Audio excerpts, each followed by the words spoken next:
The frost-laden streets of Reykjavík glistened under the faint glow of streetlights. The festive hum of New Year's Eve was a stark contrast to the sky above, a yawning black canvas devoid of the northern lights. Normally, by this time of year, the aurora would be painting the heavens in its ephemeral greens and purples. But tonight, something was wrong.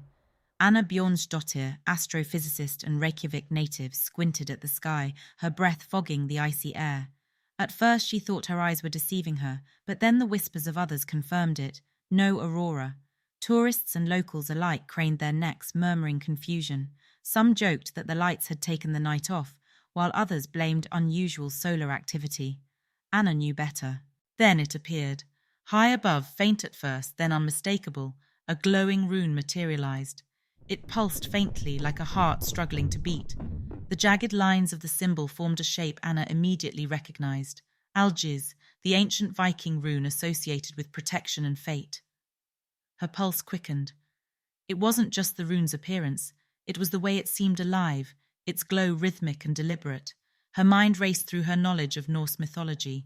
Algiz, often seen as a sign of protection, also carried darker connotations. Some sagas hinted it could serve as a harbinger, a symbol of impending cosmic decisions. Anna tore herself from the mesmerizing sight and hurried back to her rental flat. Inside, the small space was cramped with books and her ever-present laptop. She had come here for a break from her academic life in Cambridge, but old habits died hard. Within minutes, she was lost in a whirlwind of research, sifting through everything she could find about Algiz and its connections to fate. Her thoughts coalesced around a single idea, a countdown. The symbol's pulsing wasn't random, it was slowing. She checked the time, just past 10 o'clock. Midnight loomed like a shadow over her thoughts. Anna grabbed her phone and sprinted to the Reykjavík police station. The warmth of the building did little to melt her growing panic as she tried to explain the situation to a skeptical officer. A glowing rune in the sky? The officer repeated, arching an eyebrow. Yes, it's pulsing like a countdown. I think it's a warning or a signal. Anna stammered. The officer smiled kindly as if humouring a madwoman. Dr. Bjornsdottir, it's New Year's Eve. Maybe you've been working too hard. Why don't you enjoy the festivities and get some rest? Frustrated and feeling the weight of dismissal, Anna stormed out into the frigid air. Her breath came in short bursts, her boots crunching on the icy pavement as she wandered aimlessly. The rune's steady pulse lingered in her mind, a phantom heartbeat that wouldn't leave her alone. Anna? The voice startled her. She turned to see John, an elderly historian she'd met during her trip. He stood bundled in a thick coat, his sharp eyes glinting beneath the rim of his hat.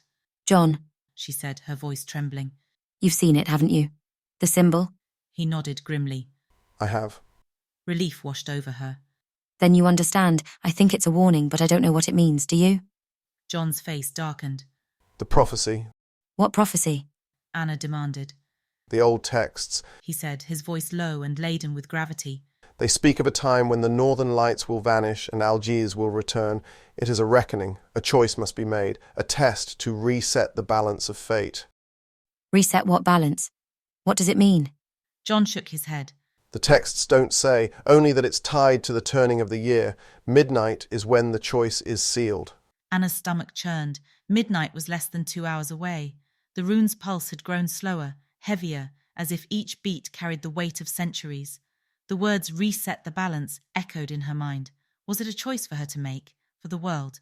How could anyone make such a decision without knowing the stakes?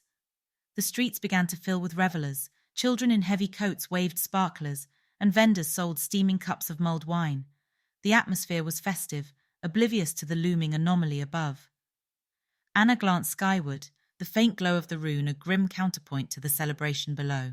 As the countdown approached, she and John made their way to Hallgrímskirkja, the iconic church overlooking the city.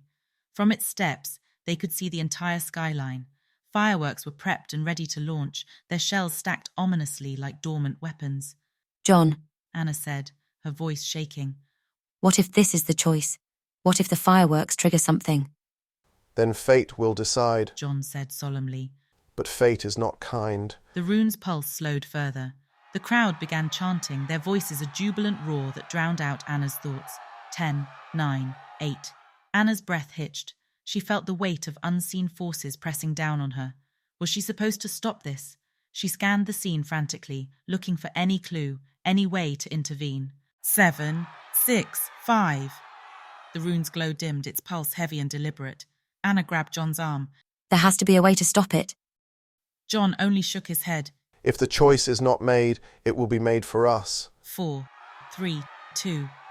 Anna's heart raced. She shouted, Stop the countdown, stop the fireworks. but her voice was drowned by the deafening cheers of the crowd. 1. The fireworks launched in a thunderous explosion of light and sound. For a brief, dazzling moment, the sky was a kaleidoscope of colours. The crowd erupted in applause, their voices ringing out in celebration. Then everything stopped. The fireworks froze mid-air, their brilliant colours suspended like shattered stained glass. The crowd's cheers cut off abruptly, replaced by an oppressive silence. Anna turned in a slow circle, her breath ragged. People stood motionless, their faces frozen in expressions of joy and awe. The rune blinked one final time, its glow fading into the void. The sky above was empty, dark, and impossibly vast.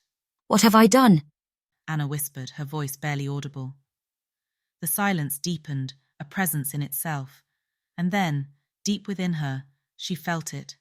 A shift, subtle yet seismic. Something ancient had awakened. The balance had tipped, and midnight had only just begun.